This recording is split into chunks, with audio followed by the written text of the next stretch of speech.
All right. First and foremost, I give all praise, honor, and glory to Yahweh, Ba'ashem Yahushai, Ba'ashem Rakakwadash. The belongs to the elders and the apostles of Great Millstone, who rule well and who is worthy to be counted for double honors. Peace and salutations to you brothers out there pushing this truth wholeheartedly and sincerely and full of the gospel. This is Brother Gabari for Indiana Camp, coming back at you again with another sit down. And I was here watching the Elder Ariala from Dallas go into his video. It was reposted by Elder Yashawamba.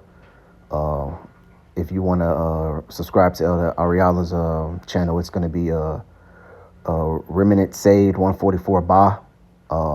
This is Elder Yashawamba's channel, Remnant Saved 144. Subscribe and be edified. If you're not already. 16,000 subscribers. I'm pretty sure the majority of the brothers watching this video is going to be already subscribed. But anyways, the elder has said an interesting word that I have never heard before called escapism. All right. So this is going to be another installment of etymology and of words. All right. So I looked the word up. I even asked ChatGPT, could it give me some more insight or some more information on it, So without further ado, we're going to hop straight into this video. Well, I'm not going to play the part that he said, but I was just putting this on screen so brothers can know where I got this word from. Again, I got this word from the Elder Ariala from Dallas. He goes into a beautiful video, basically talking about the mindset, what type of mindset you should be in, versus, being negative all the time versus the house of mourning. They're totally two different things. All right. So again, watch the Elder's video and be edified. Let's get, here he is. We got escapism, in the etymology. It just basically means, it says from escape in a mental or emotional sense. All right. So right here, we're going to look up the word escape, and we got the word ism. It says the act of escaping, action of escaping, also possibility of escape. All right. It says mental or emotional sense and a means of an escape. All right. So the word ism means a practice, system, or doctrine. All right. More into it. Where is it at? It says a verb formal. It says formally element denoting the doing of a noun or adjective to which is an attached for the distinguished use of its, the Greek suffix effect of form. So basically it's going into escape means what? To basically flee, to escape, to get away from.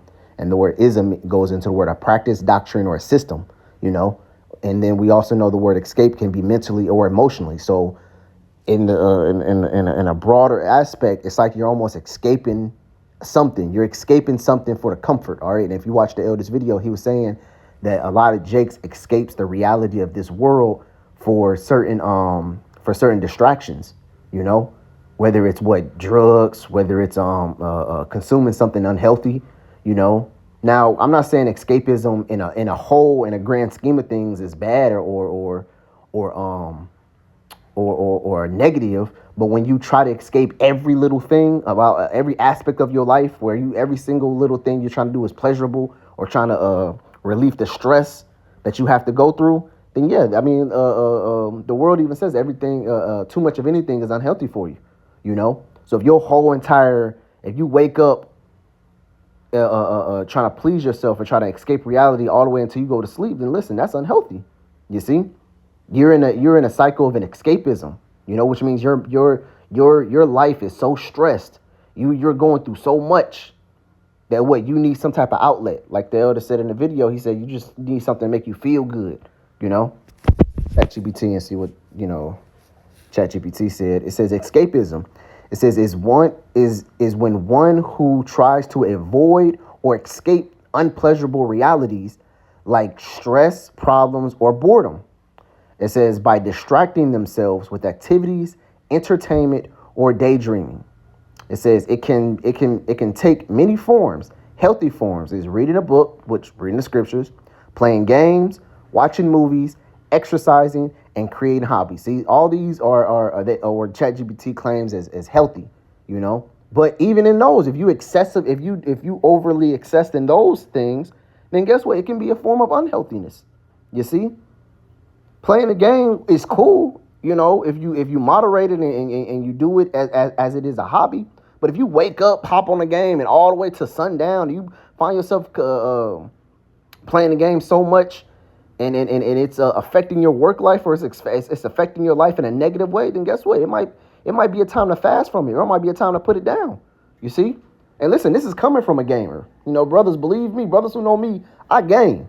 I fucking love the game. But guess what? I've set certain regulations for me when it comes to the game. If I have certain things that I have to get done throughout that day, I make sure those things are done.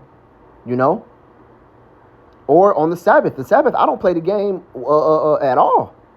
On the Sabbath, I cut the game completely off.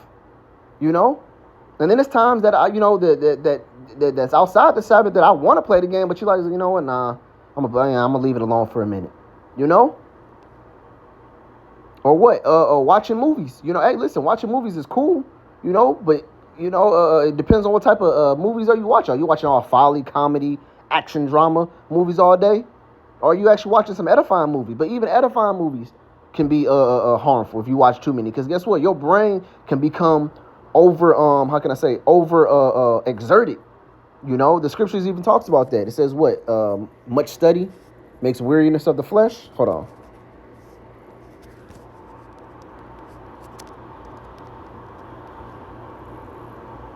Yep, this is Ecclesiastes chapter 12 and verse 12. It says, and further, by these, my son, be admonished of making many books, there is no end. See, which basically excessive reading. In ChatGPT, it said, healthy forms is reading a book, but even in that, you still have to be balanced. All right. You can actually read yourself to tiredness, where you can actually read yourself to where you're not even retaining what you're reading. You can sit there and read read Harry Potter from beginning to end, and pick up on the main big things that happen, but won't even recognize the small, minute things.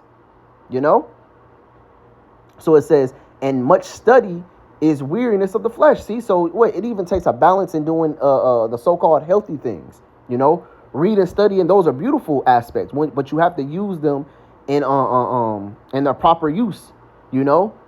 Now, each brother is going to range from what's too much studying for one brother than it is for another. One brother might be able to study 5, 6, 7 hours, But another brother, hey, listen, his brain or his function might only be able to retain maybe an hour or two of knowledge, where he has to meditate and actually sit and think about what he just studied. Because if he does it, then guess what? It ain't gonna stick, So if it doesn't stick, then what was the point of the study? And what was the point of the... Hold on, Slock. Let me go into the other room because I think it's too loud. I'm in my living room right quick. Hold on. And plus the air just came on. Slock, Lord, I hope this sound better. I'm in my son's room. Lord, I hope this sound a little better. I know I wasn't in my living room. It was probably echoing or whatever. But anyways, like I was saying, so what was the point of you studying studying whatever you were studying if you wasn't going to retain anything of it, if it's going to go in one ear and out the other, and you can't even remember what you studied in the next at the next day? You see? So even in the good aspects, even in the good things, you still have to have some type of balance. You still have to be matter of fact, the scripture is called temperance. All right, which word temperance goes into balance. Let me see, can I find that?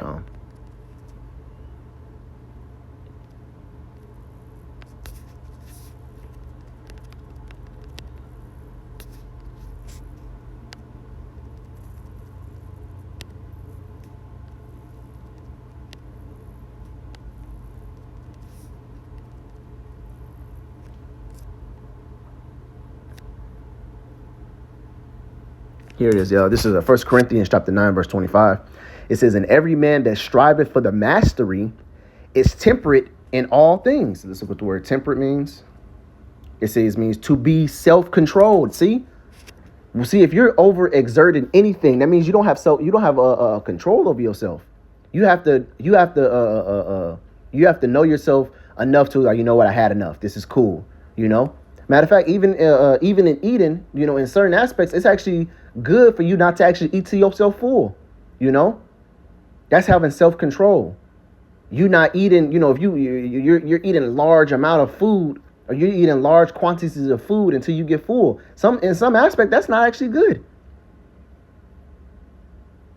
In some aspects, you're not actually supposed to eat until you're full, until you're lethargic and you can't move, you know? Because guess what? Now it's going to throw. Now it's going to throw the next what 8, 9. It's going to throw the next 2 to 4 hours off.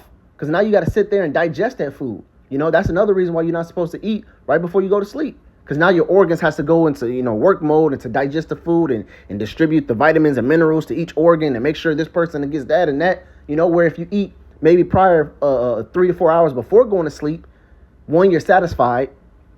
And then two, what? Your body can properly rest. See, self-control and self-regulation is very, very important in this truth, Scripture talks about what? Be not overly righteous, but not also overly wicked. The Lord always talks about balance. The Lord always talks about self-regulation, Scriptures it's all through the scriptures where it talks about being in control, or having a balance on certain things. You're not overly doing it on one thing, but you're not underly doing it neither. You see? It says to inhibit self-government, which word government means to control, conduct, one's self-temperance, and figure drawing from an athlete who is preparing themselves for a game, absent from a wholesome food. It says absent from wholesome food, wine, or sexual indulgence. See? So it compared temperance to like an athlete. Now, the first athlete I can think of is Kobe Bryant, where Kobe Bryant was so dedicated and was so focused on being the best that which he didn't even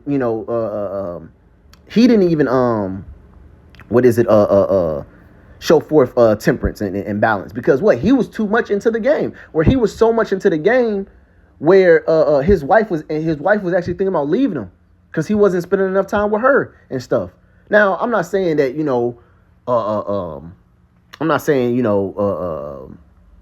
you can't be dedicated, you can't be overly dedicated, because you can be dedicated to something and still show signs of regulation, or showing signs of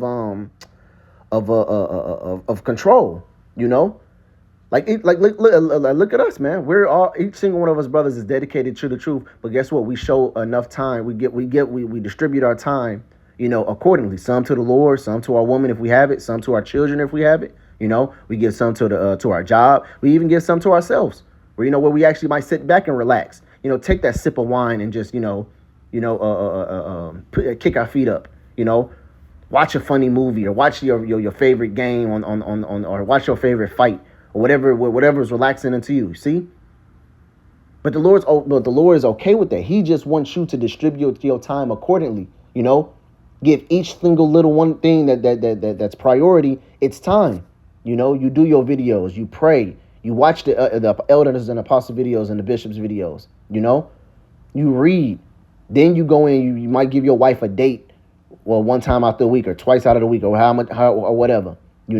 Or y'all might get together and watch a movie, or a TV show or whatever. Then you might be able to kick it with your kids a little bit.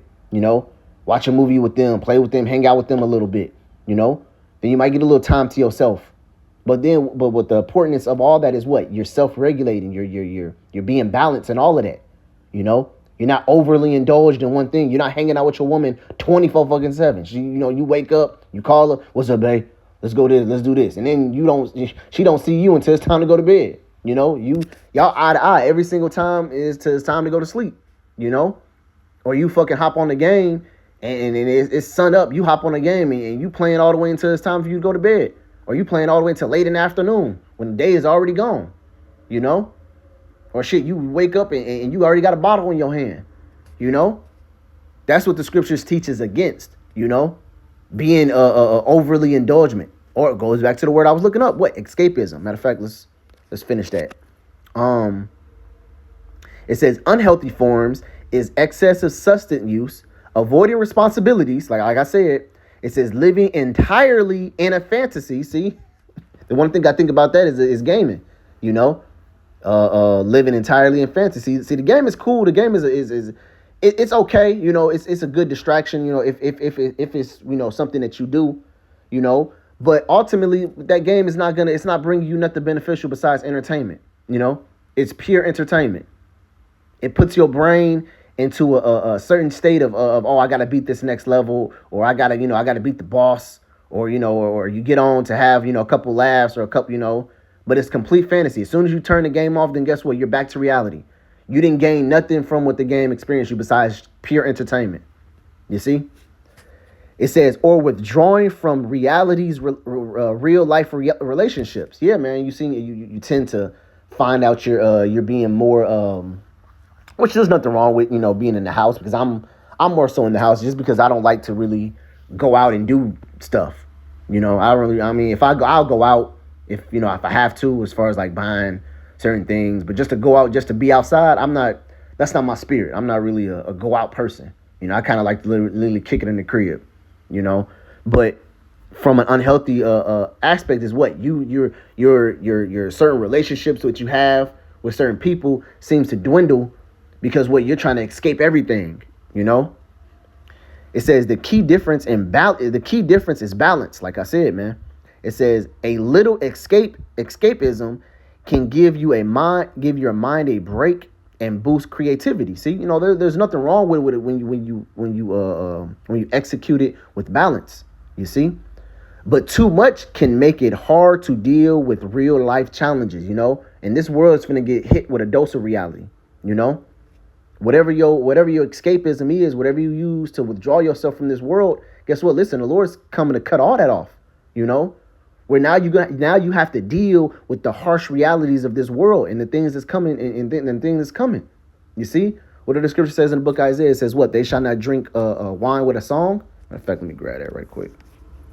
Just to show you that basically the Lord is coming to hit this place with a reality check. Isaiah 24:9, it says, they shall not drink wine with a song. Strong drink shall be bitter to them that drink it, which basically means what, man? These people are not going to be able to handle the reality that's coming, the real life problems that's coming to this world. These people ain't gonna be able to drink their problems away or be able to escape from it, And us brothers in the know, man, we have to make sure that we're balanced and we're rooted down to handle it too. Just because we in the truth doesn't give us a gate-free pass to escape everything that this world's coming to. We're still got, to a certain degree, we're escaping it, but we still have to go through it, because it's still, at the end of the day, it still has to try you. It still has to see, are you worthy? You see? But what if you are actually part of that number? If you're actually part of the Lord's 144,000 or the 1/3, I should say, then guess what? You're gonna go through it. That's not a question of the doubt. You're gonna go through it. You're gonna pass. All right. But we got to make sure we're preparing ourselves, man. Like the last etymology word I did was what? Prudency. We see how this world is we're seeing by our surroundings how this world is conducting themselves, and we know the scriptures and we know what's going to come if it keeps going this way. Then guess what? We have to mentally prepare ourselves. We have to mentally, spiritually, and physically and emotionally prepare ourselves with what's coming. All right. But was that all it says? Okay, yeah, that's basically it. All right, that's all I really had for this video. It was a beautiful word. Like I said, I never even heard that word escapism before. So when the elder was going into it and he was breaking it down, I was like, oh, well, I got to do a video on that, So Thawada to that elder for giving me, Thawada to that elder and Yahweh Bashem Yashah for giving me the strength and the spirit to do it. And the topic for the elder. Like I said, go back and watch the elder's video. It's very edifying. Highly encouraged for you brothers to go watch it, So with that, Lord, love this video is edifying. Until next time, I'll say shalom.